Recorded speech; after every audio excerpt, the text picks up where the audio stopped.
আল্লাহ পাক রব্বুল আলামিন ইরশাদ করেন পবিত্র কোরআন সূরা বাকারা 217 নম্বর আয়াত, এবং আল্লাহ পাক রব্বুল আলামিন আরো কয়েক জায়গার মধ্যে বয়ান করেন। আল্লাহ পাক বলেন ইয়াসআলুনাকা আনিশ শাহরিল হারাম কিতালুন ফীহি কুল কিতালুন ফীহি কাবীর। আল্লাহ পাক রব্বুল আলামিন ইরশাদ করেন, হে নবী, আপনার কাছে আপনার উম্মতিরা অবগত হওয়ার জন্য আসবে। ইয়াসআলুনাকা আনিশ শাহরিল হারাম কিতালুন ফীহি, আপনার কাছে তারা জানতে চাইবে মুহররম মাসে কিতাল, যুদ্ধ, জং, এইগুলো করার সম্পর্কে আপনার কাছে জানতে আসবে। ইয়াসআলুনাকা আনিশ শাহরি কিতালুন ফীহি।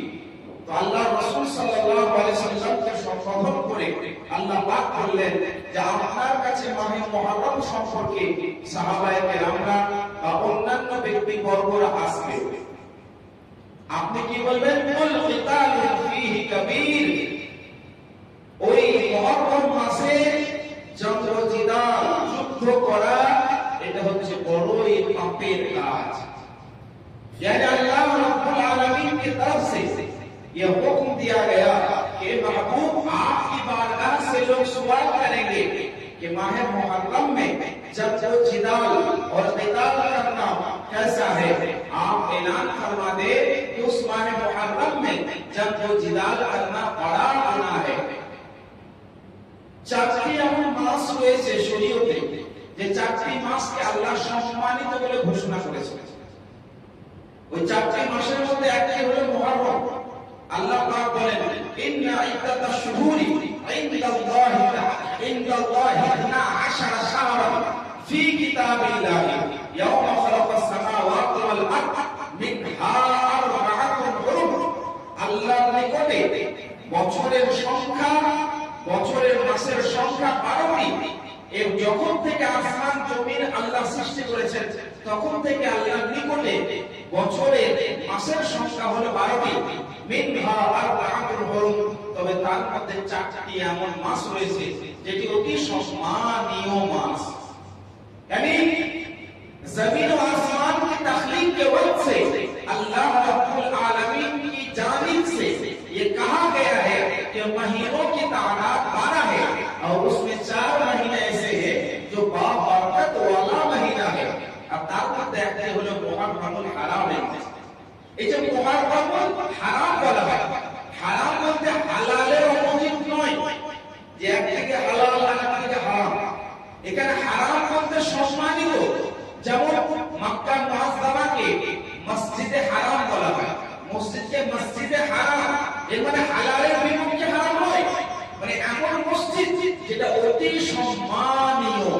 তো হারাম का माना हुर्मत वाला, इज्जत वाला, ताज़ीम वाला, तकरीम वाला, यानी मुअज़्ज़ज़ और बाबरकत और हुर्मत वाली मस्जिद, इसका माना है। तो अल्लाह पाक रब्बुल आलमीन ये मुहर्रमुल हराम को बाबरकत এবং বরকতপূর্ণ এবং সম্মানীয় বানিয়েছে। এই মুহররম হারাম সম্পর্কে আল্লাহ কোরআনের মাধ্যমে, কোরআনী আয়াতের মাধ্যমে বলে দিলেন এটা সম্মানিত মাস, কিন্তু এই মাসে বেশি অসম্মানজনক কাজ করা হয়। এই সম্মানীয় মাসে অসম্মানজনক কাজ এটা কখনোই ইসলামের অবলম্বনকারী ব্যক্তিদেরকে শোভা দেয় না। এই মাসে আমি কিছু আমল সম্পর্কে বলার আগে এই মাসে যে একটা দিন আছে যেটাকে ইয়াউমে আশুরা বলা হয়।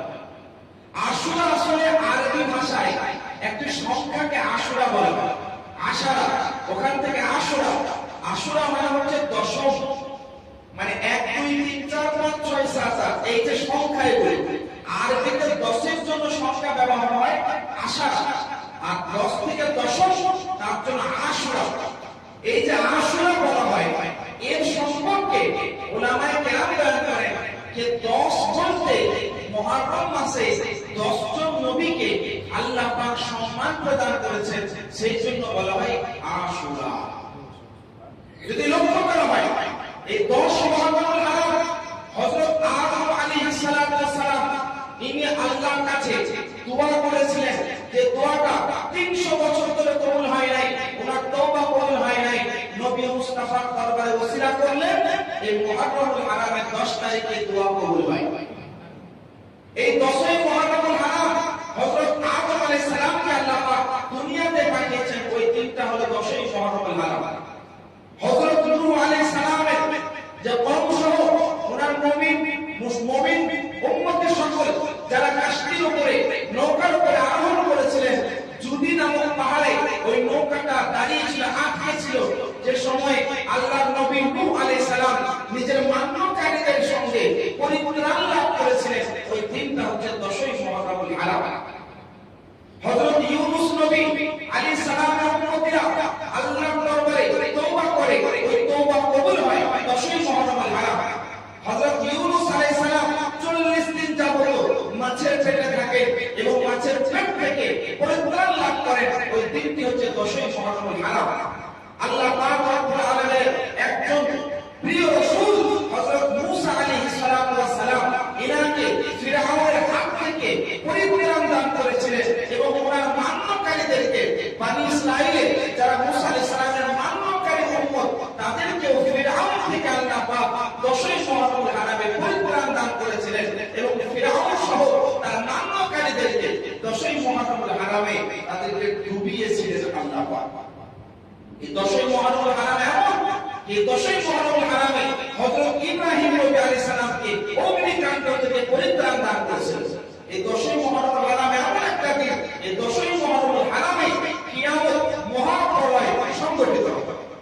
तो अगर और किया जाए इस तरह के बहुत से ऐसे वाक़यात हैं कि 10वीं मुहर्रम सिर्फ मैदान करबला से याद नहीं किया जाता है, बल्कि मैदान करबला से 10वीं मुहर्रम को जान मिल गई है, ताजगी मिल गई है, दोबारा से गोया के 10वीं मुहर्रम को एक शोहरत मिल गई। लेकिन हकीकत में अगर गौर किया जाए तो 10वीं मुहर्रम करबला से पहले भी था और यादगार दिन था। इन्हीं अय्याम में 10वीं मुहर्रम को अल्लाह ने जलीलुल कद्र अंबिया किराम को अल्लाह ने इज्जत बख्शी है 10वीं मुहर्रम। যদি লক্ষ্য করা হয় তো 10ই মুহররমটা ইসলামের ইতিহাসে একটি স্মরণীয় দিবস, ইসলামের ইতিহাসে একটা লক্ষণীয় দিন। কারণ 10ই মুহররমুল হারাম আল্লাহর অনেক নবীগণ ওই দিনে আল্লাহর কাছে বরকত লাভ করেছেন। 10ই মুহররমুল হারাম সম্পর্কে বুখারী এবং মুসলিম শরীফের হাদিসের মধ্যে বিদ্যমান, আল্লাহ রাসূল সাল্লাল্লাহু আলাইহি ওয়াসাল্লাম যখন মক্কা থেকে মদিনায় হিজরত করলেন, আল্লাহ রাসূল সাল্লাল্লাহু আলাইহি ওয়াসাল্লাম সম্পর্কে সাহাবায়ে কেরাম বয়ান করেন, লাম্মা কদিমান নবী সাল্লাল্লাহু আলাইহি ওয়াসাল্লাম আল মদিনাতা ফাওয়াজাদা আল ইয়াহুদা। আল্লাহ রাসূল সাল্লাল্লাহু আলাইহি ওয়াসাল্লাম যখন মক্কা থেকে মদিনায় হিজরত করলেন, আল্লাহর নবী দেখলেন যে ইহুদিরা একদিন রোজা রাখছে। जब आप सल्लल्लाहु अलैहि वसल्लम मक्का से मदीने की तरफ हिजरत फरमाई तो आपने यहूदियों को देखा कि यहूदी लोग यानी मूसा अलैहि सलाम के मानने वाले लोग वो लोग क्या करते थे, एक दिन रोजा रखा करते थे। अल्लाह रसूल सल्लल्लाहु अलैहि वसल्लम তাদেরকে দেখে বললেন, मा हादल यौम अल्लज़ी तसूमुना, ये कौन सा दिन है जिस दिन तुम रोजा रखते हो? এটা কোন দিন যে দিনের সম্মানে তোমরা রোজা রাখছো? ইহুদিরা তখন বলল যে আমরা এই দিনটা রোজা রাখি, ইন্না হাযাল ইয়াওমা ফাআনজাল্লাহু ফীহি মূসা ওয়া কওমা ওয়া গাদরাকা ফিরআউনা ওয়া কওমা।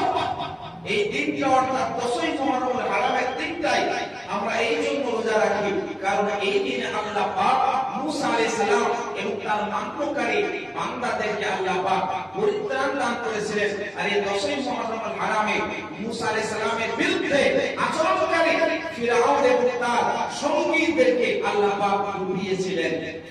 ওই জন্য আল্লাহর রাসূল হযরত মূসা আলাইহিস সালাম একদিন রোজা রেখেছিলেন আল্লাহর শুকরিয়াতে। আমরাও এই জন্য আল্লাহর শুকরিয়াতে রোজা রাখি। তো আল্লাহ রাসূল সাল্লাল্লাহু আলাইহি ওয়াসাল্লাম বলেন, ফানাহনু আহাক্কু ওয়া আওলা মিনকুম বিমূসা ফাসামাহু ওয়া আমারা বিসিয়ামিহি। অর্থাৎ আল্লাহ নবী বললেন, শোনো, তোমাদের চাইতে আমরা বেশি মূসা আলাইহিস সালামের নিকটবর্তী আর আমরা বেশি অধিকার রাখি মূসা আলাইহিস সালামের সুন্নতকে পালন করা।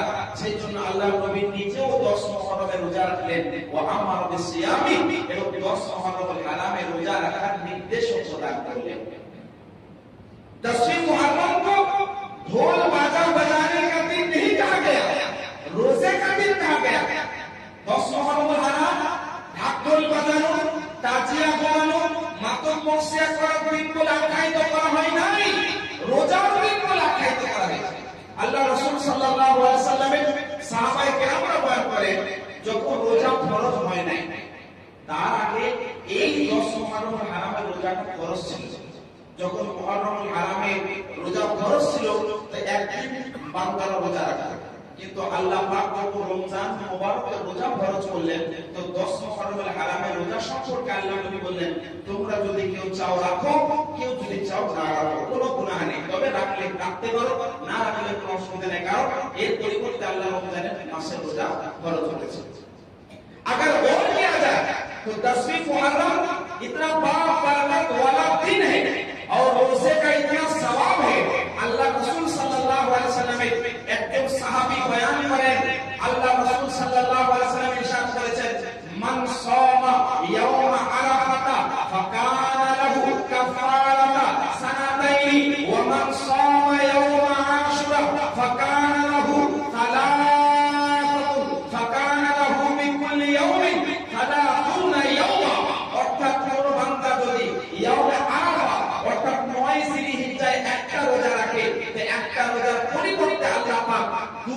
বছরের গুনাহকে মিটিয়ে দেয়, এক বছর অতীতের, এক বছর আগামী আল্লাহ গুনাহ মিটিয়ে দেয়। কিন্তু যদি 10 মুহর্রম হারামের কোনো বান্দা রোজা রাখে, আল্লাহ পাকের তরফে প্রত্যেক রোজার পরিবর্তে 30টি রোজার সওয়াব আল্লাহ পাক দান করে দেয়। तो और किया जाए, जो लोग ढोल बाजा बजाने पर अमल करते हैं या मातम नसिया को नेकी और सवाब का काम समझते हैं या ताज़ियादारी को शरई काम समझते हैं, उन्हें गौर करना चाहिए। अरे भाई रोजा रखा करो, नबी मुस्तफा ने फरमाया फकान लहू बिकुल्लि यौमिन सलासून यौमा, एक रोजा का बदला, एक रोजे की नेकी अल्लाह ने फरमाया 30 रोजों का सवाब अल्लाह रब्बुल आलमीन की तरफ से दिया जाता है। ढोल बाजा बजाने से बेहतर तो यह है कि रोजा रखा जाए, ताज़ियादारी से बेहतर तो यह है कि रोजा रखा जाए, मातम मरसिया से बेहतर यह है कि रोजा रखा जाए। आप इमाम हुसैन पाक के गम में, इमाम हुसैन पाक रज़ियल्लाहु ताला अन्हु के गम में जो बाजा बजाते हैं वो किसी काम के नहीं, अगर इमाम हुसैन की मोहब्बत में आप नमाज और रोजा रखते हैं तो अल्लाह की तरफ से आपको सवाब दिया जाएगा। এটা মানুষ লক্ষ্য করে না, মানুষ ভাবে না। একবার ভাবুন, একবার চিন্তা করুন যে আল্লাহ রাসূল সাল্লাল্লাহু আলাইহি সাল্লাম 10ই মুহর্রম হারামে রোজা সংক্রান্ত কত হাদিস বয়ান করেছেন এবং কেমন ভাবে বয়ান করেছেন।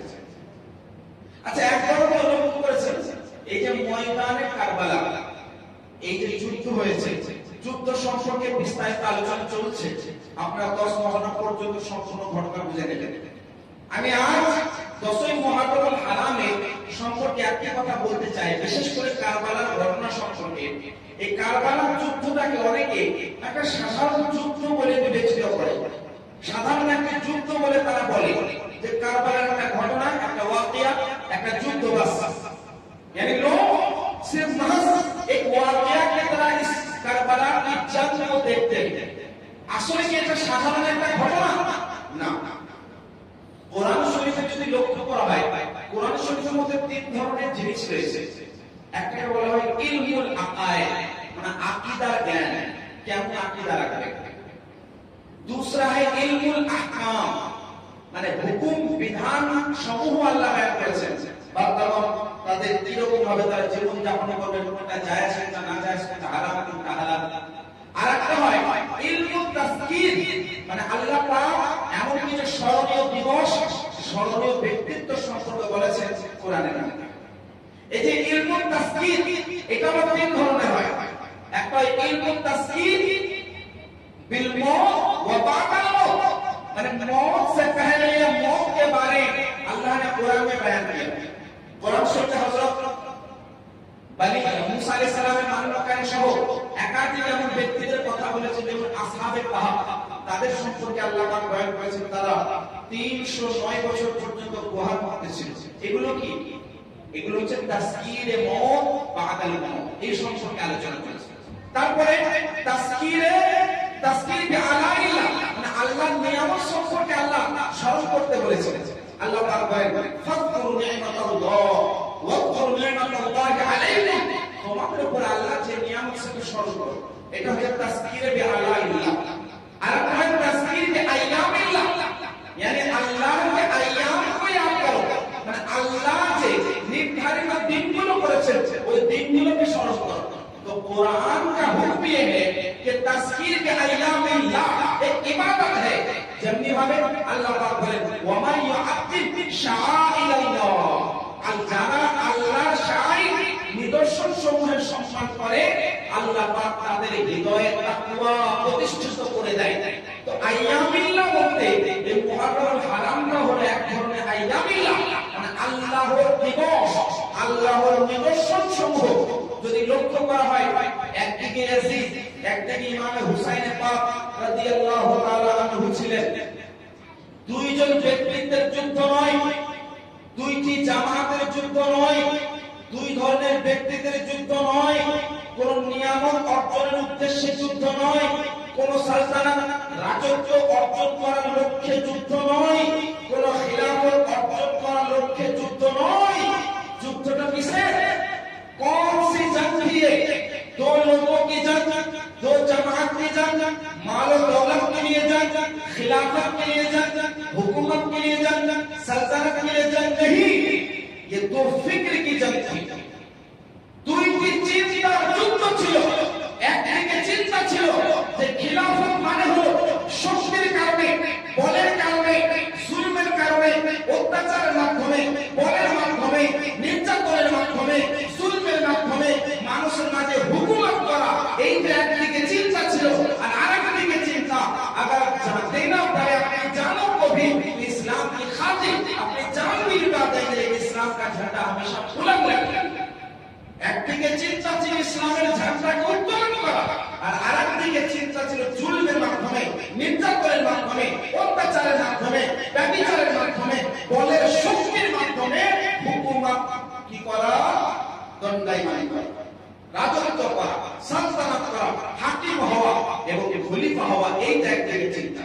তো अगर और कहते दो फिक्र की जंग थी, एक तरफ फिक्र इस्लाम थी, यानी इस्लाम की फिक्र, इस्लाम की खातिर जंग थी, और एक तरफ क्या है, फिक्र हुकूमत यानी खिलाफत और हुकूमत की जंग थी, यानी हुकूमत और खिलाफत हासिल करने का मकसद था।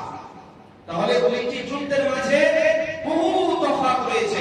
সুতরাং আমাদের লক্ষ্য রাখতে হবে এই কারবালার ঘটনা, কারবালার যুদ্ধকে স্মরণ করার সাথে সাথে এই ফিকরটাকে স্মরণ করা, এই চিন্তাটাকে স্মরণ করা।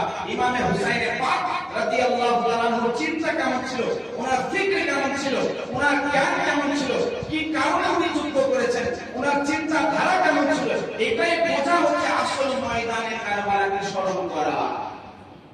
কারবালার ময়দানকে স্মরণ করুন, বেশি বেশি নামাজ পড়ুন। কারবালার ময়দানকে স্মরণ করুন, বেশি বেশি ইসলামের রক্ষার্থে নিজেকে বিসর্জন করার ক্ষমতা তৈরি করুন, আগ্রহ তৈরি করুন, উৎসাহিত করুন অপর মানুষদেরকে।